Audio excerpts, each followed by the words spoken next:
اور اس ذکر کہ آپ کون ہیں؟ مبین، آپ کا منصب ہے لِتُبَيِّنَ لِلنَّاسِ، کہ آپ اس ذکر کو لوگوں کے سامنے بیان کریں۔ بیان ظاہر بات ہے، ایک تو انہی الفاظ کا دہرانا ہے، یہاں انہی کلمات کی دہرائی نہیں۔ لِتُبَيِّنَ میں یہ مسئلہ ہے کہ آپ اس ذکر کی توضیح کریں اور اس کی تفسیر کریں، دوسرے لفظوں میں تبینہ تفسیر توضیح۔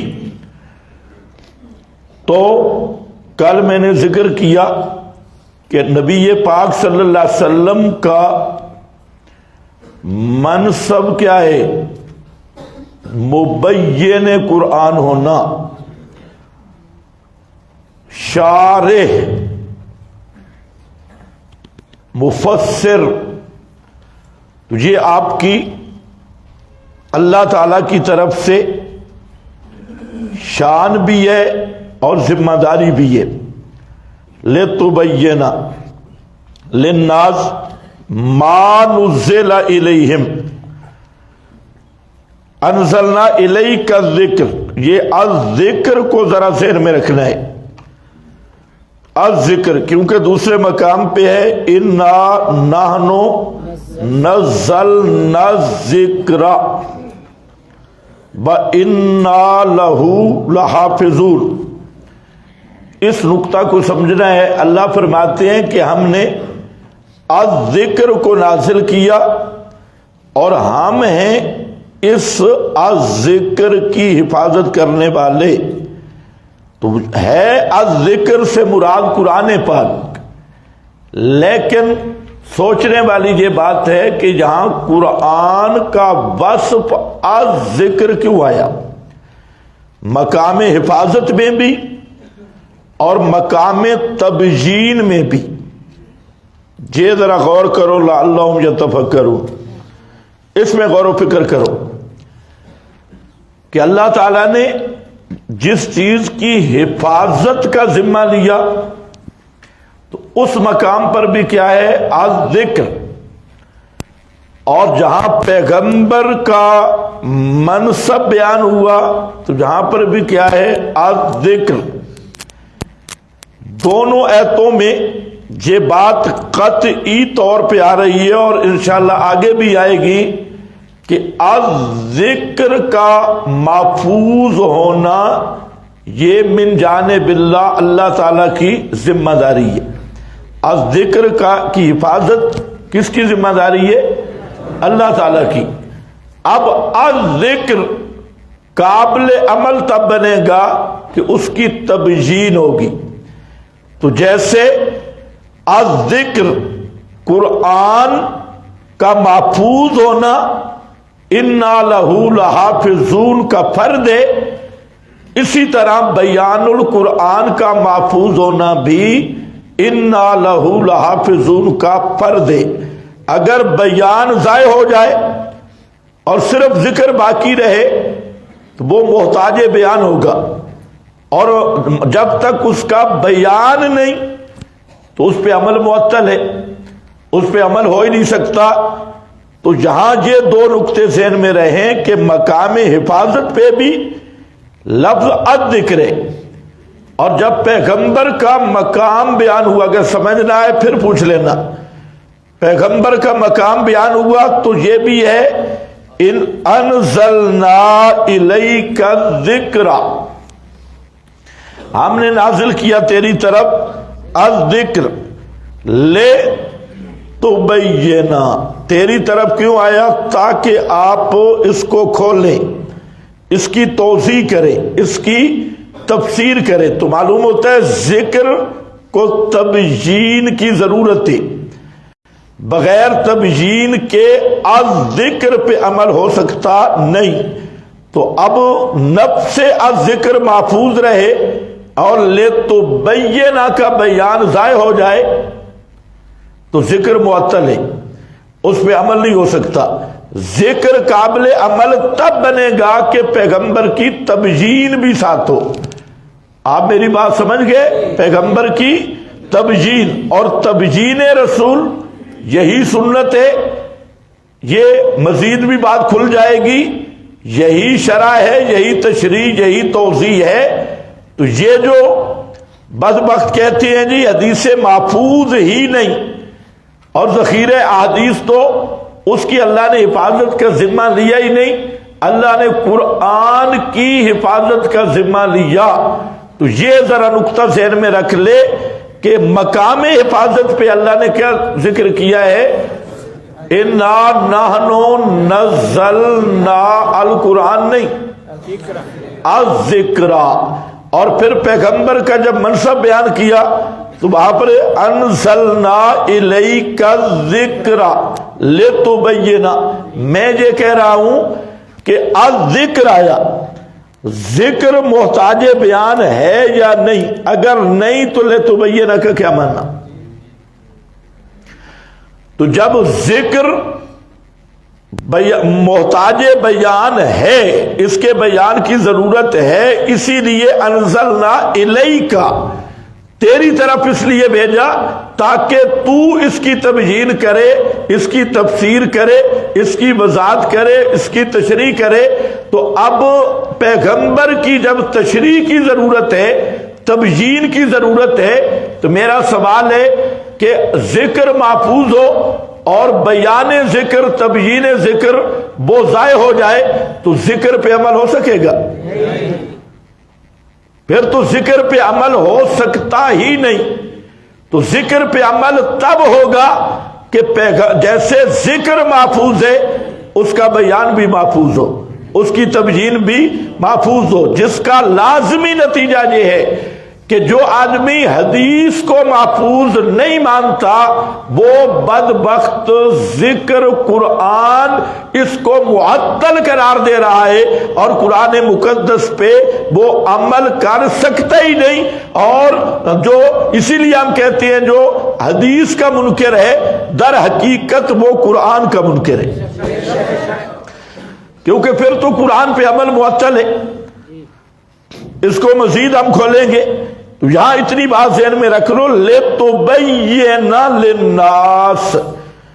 پھر آگے فرمایا مَا نُزِّلَ إِلَيْهِمْ، جو ان کی طرف آیا تجھ پہ اس لیے نازل کیا کہ تو اس کی تفسیر کر، تو اس کی تبیین کر۔ لفظ تبیین سمجھ آ گئی؟ تبیین تب یہ لفظوں کو دہرانے سے تبیین نہیں ہوگی، تبیین اور تفسیر اس کی توضیح ہوگی، صرف تلاوت نہیں ہوگی، اور وہی تفسیر ہے، اور یہ تفسیر من جانب اللہ ہے، اس کو ہم انشاءاللہ دیکھتے ہیں۔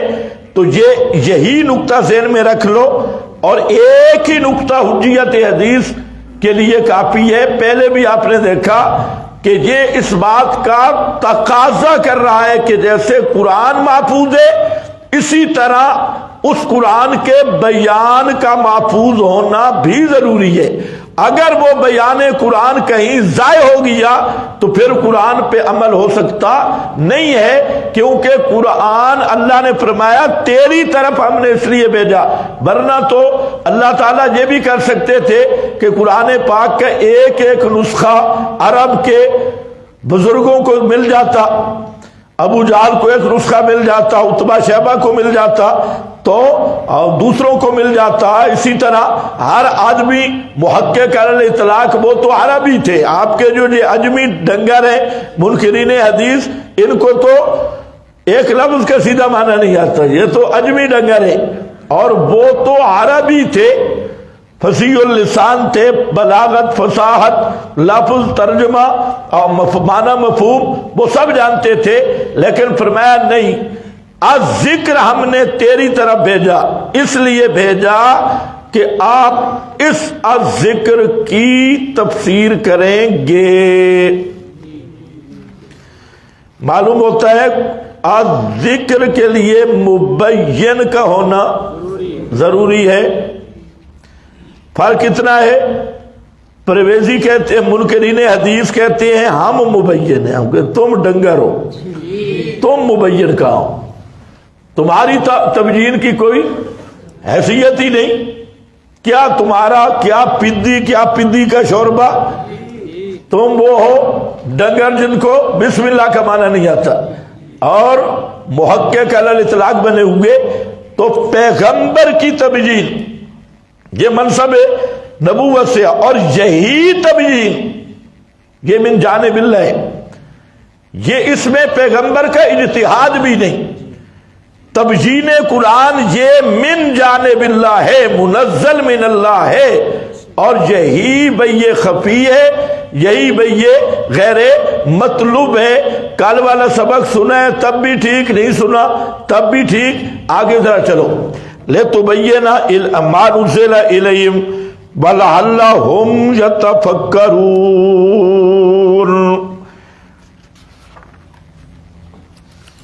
اب اسی کا معنی ذرا دیکھ لو، لِتُبَيِّنَ کا کیا معنی ہے؟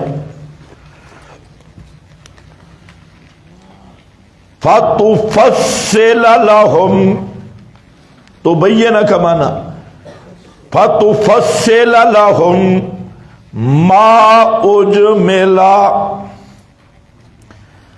تُفَصِّلَ لِمَا أُجْمِلَ، آگے بَتُبَيِّنَ لَهُمْ مَا أُشْكِلَ، مَا أُشْكِلَ یہ معنی ہم کر رہے ہیں۔ اہل فن کا معنی تاکہ تفصیل کریں آپ ان کے سامنے، ما اجملا جو مجمل ہے، اور بیان کرے ان کے سامنے ما اشکلا جو جس میں اشکال ہے، جو مشکل ہے، مشکل کی تبیین کریں، مجمل کی تفصیل کریں، یہ ہے لِتُبَيِّنَ کا معنی۔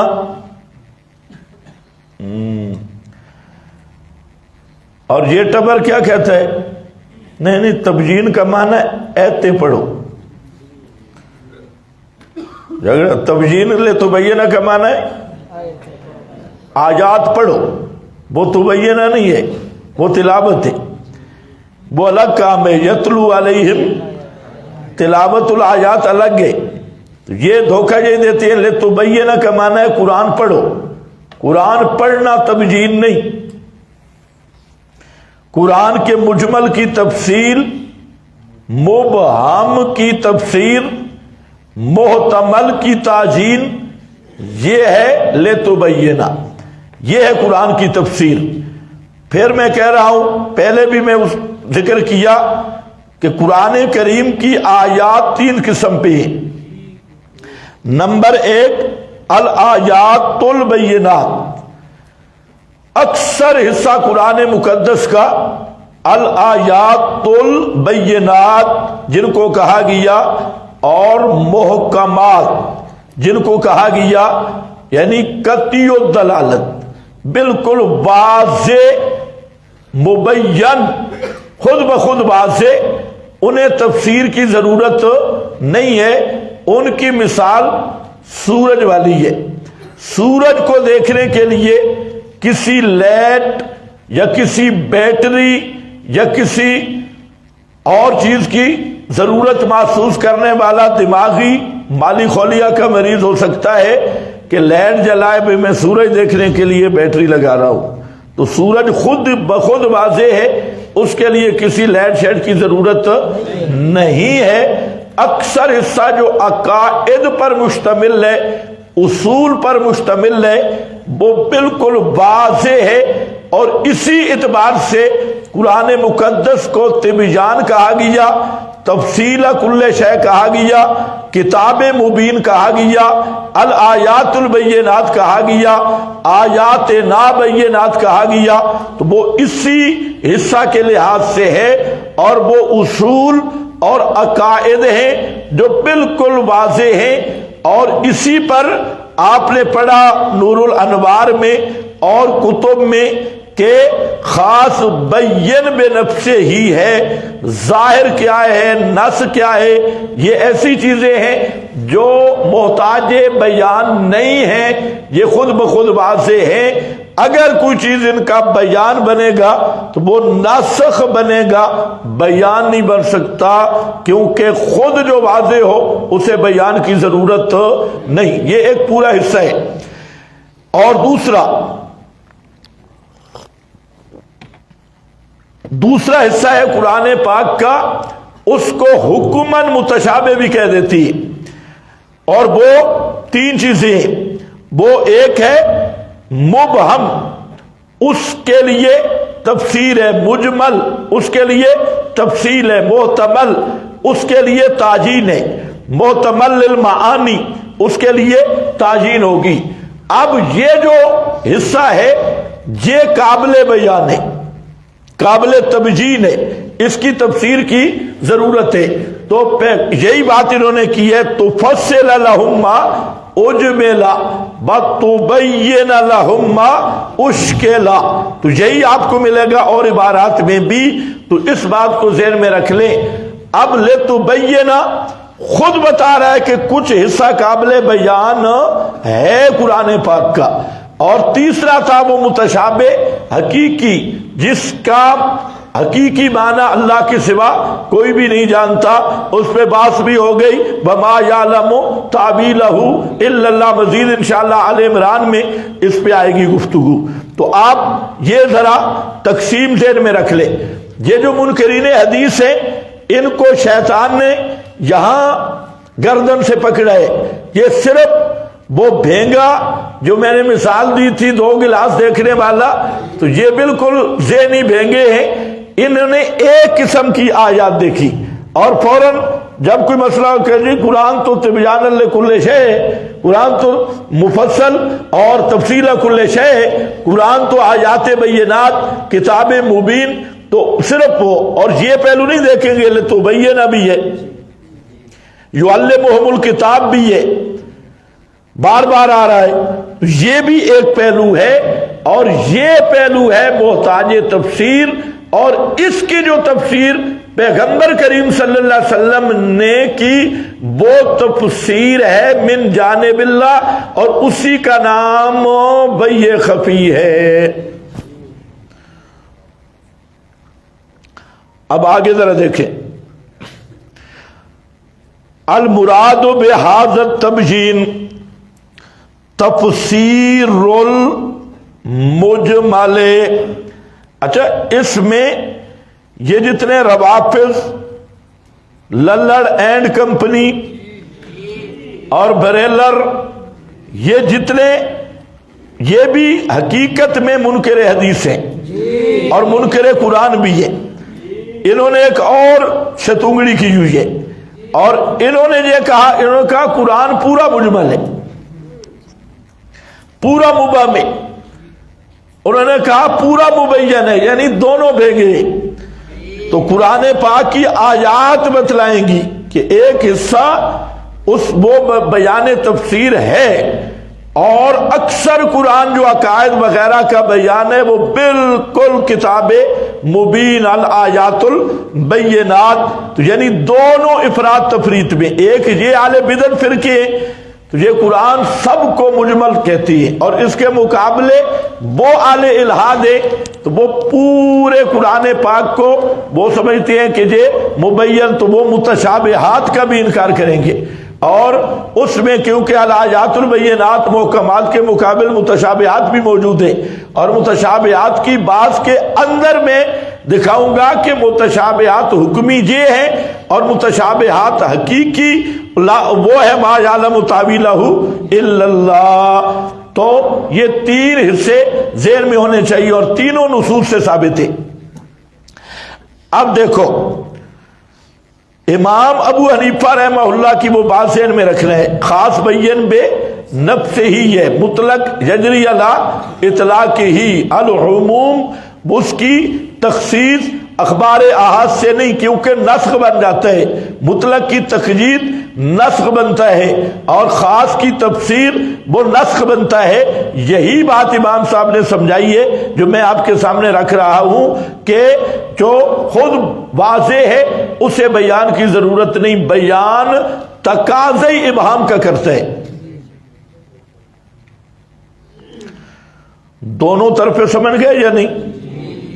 آپ درمیان میں بیٹھے ہیں، ادھر بدعتی ہیں ادھر منکرین حدیث ہیں، اور ہم صراط مستقیم پہ جا رہے ہیں، دائیں بائیں نہیں دیکھنا، سیدھا جانا ہے، یہی ہے صراط مستقیم بین الافراط والتفریط۔ آگے آ رہا ہے انشاءاللہ، بعض اصول حدیث بھی آئیں گے۔ اب دیکھیں، المراد بہذا التبیین لتبین للناس، اس تبیین سے مراد کیا ہے؟ تفسیر المجمل بشرح ما اشکل، بولتے رہو، مراد اس تبیین سے مجمل ہے، مجمل کی تفسیر ہے اور ما اشکل کی شرح ہے۔ کیوں؟ اذ ہما المحتاجان للتبیین وعلما، زبردست بات کی ہے، کیونکہ انہی کو تبیین کی ضرورت ہے۔ یہی دونوں چیزیں مجمل اور ما اشکل، یہ ہے محتاج تفسیر۔ وَأَمَّا النَّصُّ وَالظَّاهِرُ فَلَا يُحْتَاجَانِ إِلَيْهِ، جو نص اور ظاہر ہے وہ محتاج تفسیر نہیں۔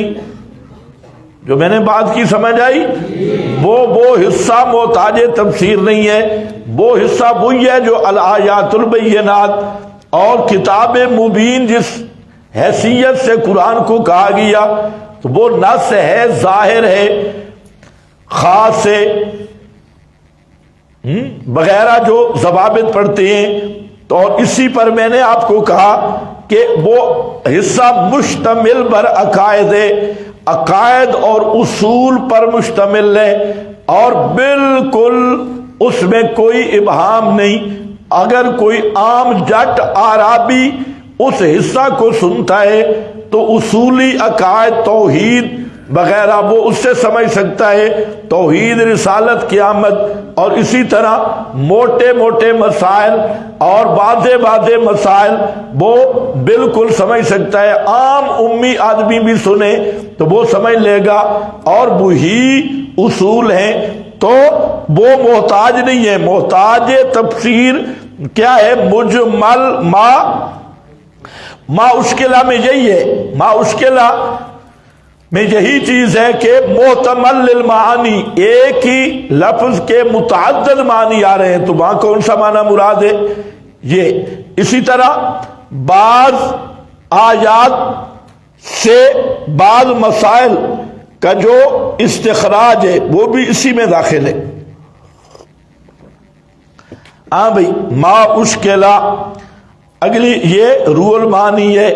اگلی عبارت ہے علامہ بیضاوی، والتبیین اہم من، تبیین اس سے عام ہے کہ نص کیا جائے ساتھ مقصود کے، یا رہنمائی کی جائے طرف اس کے جو دلالت کرتی ہوں پر اس کے، یعنی جیسے قیاس ہے اور دلیل عقل ہے، اس کو بھی وہ داخل کر رہے ہیں تبیین میں۔ لیکن تبیین کا یہاں میرا مقصد لانے کا یہ ہے کہ تبیین نفس آیات سے جدا عبارت ہے، بس اتنا نقطہ ذہن، نفس آیات سے زائد عبارت ہے۔ نفس آیات کی تلاوت نہیں ہے بار بار، تبیین اس کا نام نہیں ہے۔ مبین اور جو تبیین ہے اس کے اندر فرق ہے، متن اور شرح میں فرق ہے۔ متن قرآن ہے اور شرح حدیث ہے، متن قرآن ہے اور تبیین حدیث ہے۔ اگر دونوں ایک ہوں تو ایسی شرح دنیا میں آپ کو نظر نہیں آئے گی کہ اوپر بھی متن ہے نیچے بھی متن. اس سے ایک اور مسئلہ بھی سامنے آ رہا ہے، وہ میں بتاتا ہوں، ذرا اس کو دیکھ لو. آگے فرماتے ہیں کہ یہ کون ہے؟ بابا قرطبی فی ھذا الکتاب من الاحکام والوعد والوعید بقول کا، یہ تبیین ہوگی کہ اس کتاب کے جو احکام ہیں، وعد اور وعید، وعد وعید تخویفات، بقول کا اپنے قول سے اور اپنے فعل سے، فالرسول مبین عن اللہ، فالرسول مبین عن اللہ، رسول اللہ کی طرف سے مبین ہے. تو میں نے آپ کو لفظ کہا تھا رسول احکام میں اللہ تعالی کا نمائندہ بن کے آتا ہے، تو یہ ہے مبین، بولو بولو، عن اللہ عز و مرادہ مما اجملہ فی کتابہ من احکام الصلاۃ والزکاۃ وغیر ذالک. یہ ہے مسئلہ کہ رسول مبین ہے اللہ کی طرف سے. کس چیز کا مبین ہے؟ اللہ کی مراد کو واضح کرنے والا، کہ اس آیت سے مراد الہی کیا ہے، کیا مقصد ہے اللہ تعالیٰ کا. مما، لیکن تبیین کس کی ہوگی؟ مما اجملہ فی کتابہ، وہ اللہ نے کتاب میں مجمل، اچھا صرف مجمل نہیں چھوڑے، ساتھ آگے آیات آئیں گی کہ کما ہداکم کی طرف حوالہ دیا ہے. یہ جتنے احکام ہیں ان کو اللہ بیان کر کے کہتے ہیں کما ہداکم، جیسے تمہیں ہدایت دی گئی. کہاں دی گئی؟ لقد کان لکم فی رسول اللہ اسوۃ حسنہ. ادھر جاؤ. عجیب ڈنگر ہے بھائی، منکرین حدیث کو میں حیران ہوں کہ ان سے ملحد بہتر ہے. ملحد اتنے چبل نہیں جتنے یہ پارٹی بے وقوفوں کی، کچھ پتہ نہیں ان کو.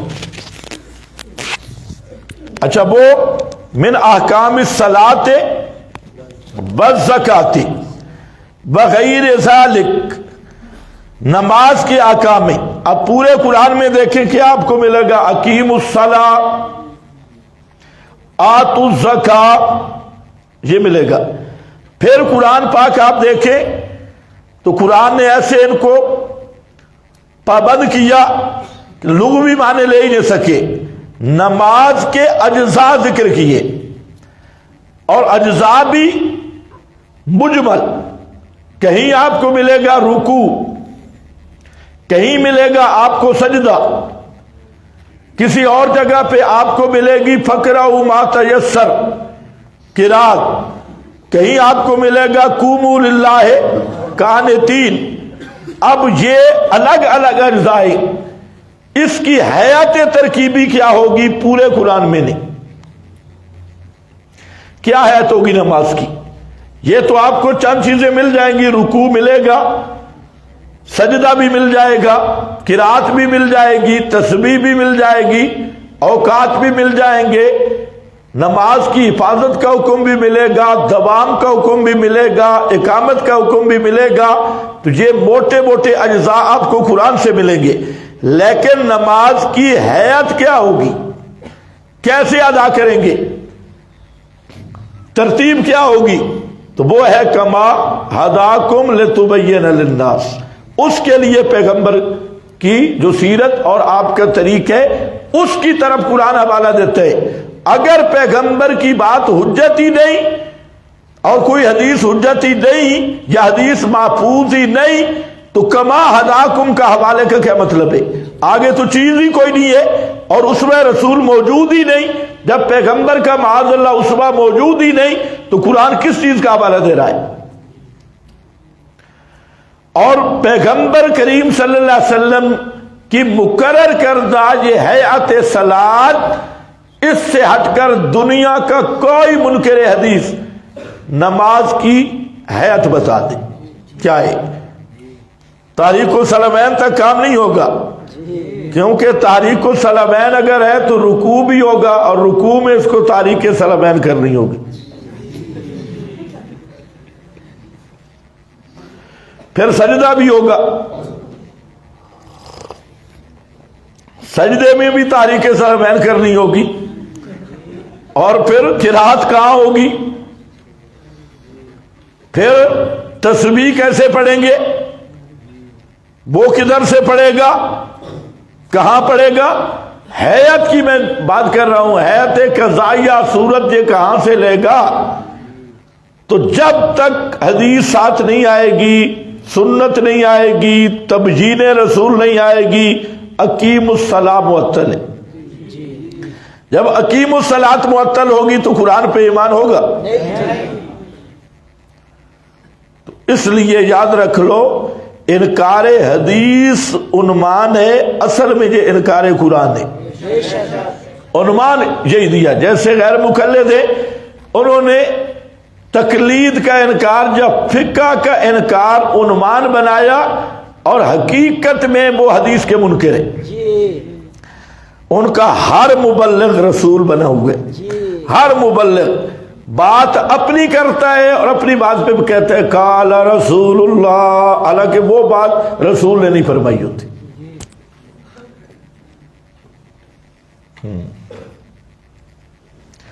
ایک مولوی صاحب نے پچھلے دنوں بڑا چیلنج کیا، مسجد میں کھڑا ہوں اور کہتا ہے اللہ کی قسم اٹھا کے کہتا ہوں اگر میں جھوٹ بولوں تو اللہ میری شکل بدل دے کہ نبی کریم علیہ السلام نے ایک نماز بھی رکوع جاتے رکوع سر اٹھاتے رفع یدین کے بغیر نہیں پڑھی۔ یہ اس نے کہا۔ اب ساتھی میرے پاس ہے، اس کی وہ ویڈیو بھی لے آئے، کہہ رہے یہ چیلنج کر رہے۔ میں نے کہا آپ جائیں اور اس کو کہو کہ جو آپ نے بیان کیا نا کہ اللہ کے رسول کی بات ہے کہ آپ نے ایک نماز بھی رکوع جاتے رکوع سر اٹھے رفع یدین کے بغیر نہیں پڑھی، یہی کلمات حدیث سے دیکھا، ورنہ تجھ دجال کو کس نے بتایا؟ حدیث پیغمبر کی احوال ہوتی ہے نا، تو یہ تو حدیث بن رہی ہے کہ پیغمبر کریم نے ایک نماز بھی رکوع جاتے رکوع سر اٹھاتے بغیر رفع الیدین کے نہیں پڑھی، پیغمبر کے بارے میں خبر دے رہا ہے۔ تو اب ایسی حدیث لا جس کا یہ معنی ہو جو آپ نے بیان کیا، نہیں تو تیرا جہنمی ہونا بالکل کنفرم ہے۔ من کذب علی متعمدا فلیتبوأ مقعدہ من النار۔ ابھی تک اس نے جواب نہیں دیا۔ ساتھی گئے، کہتے نہیں اس نے کہا میں نے چیلنج کیا ہے۔ چیلنج نہیں، کہا کیا ہے؟ تو حدیث سے دکھانا ہوگا نا، یہی لفظ حدیث سے دکھا دے، مسئلہ ختم۔ کہ بات رسول کی کر رہا ہے کہ پیغمبر کریم نے کوئی نماز بھی اس کے بغیر نہیں پڑھی، ایسی حدیث ترجمہ دکھانا تیرا کام ہے۔ رفع یدین کو اتنا مشکل تو نہیں ہے تھوڑا، تو ایسا کوئی مسئلہ نہیں، ہم کرنے کے لیے تیار ہیں، لیکن جھوٹ تو نبی پر نہ بولو نا۔ رفع یدین کی حدیثیں ہیں، اس میں اس کا تو کسی نے انکار ہی نہیں کیا، لیکن جو تمہارا دعویٰ ہے اور مابع نزاع اس پہ ایک حدیث بھی موجود نہیں۔ تو اس لیے جھوٹ نہ بولو بزرگو، داڑھی بے شک لمبی رکھو، لیکن لمبی داڑھی کی لاج بھی رکھو۔ داڑھی اتنی ہو اور ممبر پہ بیٹھ کے آدمی جھوٹ بولے تو شرم کیا، اور جھوٹ بھی رسول پاک پہ۔ اسی طرح یہ منکرین حدیث ہے، یہ فرق یہ ہے، یہ اپنی بات کر کے اوپر کہتے ہیں قال اللہ تبارک و تعالی، وہ اللہ کا فرمان نہیں ہوتا، اس ڈنگر کی بات ہوتی۔ اپنی بات پہ کہتے ہیں قال اللہ، وہ اپنی بات پہ کہتے ہیں قال رسول اللہ۔ آپ ان کی کوئی بات بھی لے لیں، وہ قال اللہ کا فرمان نہیں دکھائیں گے۔ اللہ کا فرمان کہیں ہے کہ میرا نبی ڈاکی ہے؟ نہیں جی، اللہ کا کہیں فرمان ہے کہ پیغمبر کی بات بالکل نہیں ماننی؟ نہیں، اللہ کا فرمان کسی مقام پہ ہے کہ پیغمبر کریم صلی اللہ علیہ وسلم کی اطاعت شرک ہے؟ ہاں، یہ تو قرآن نے بتایا کہ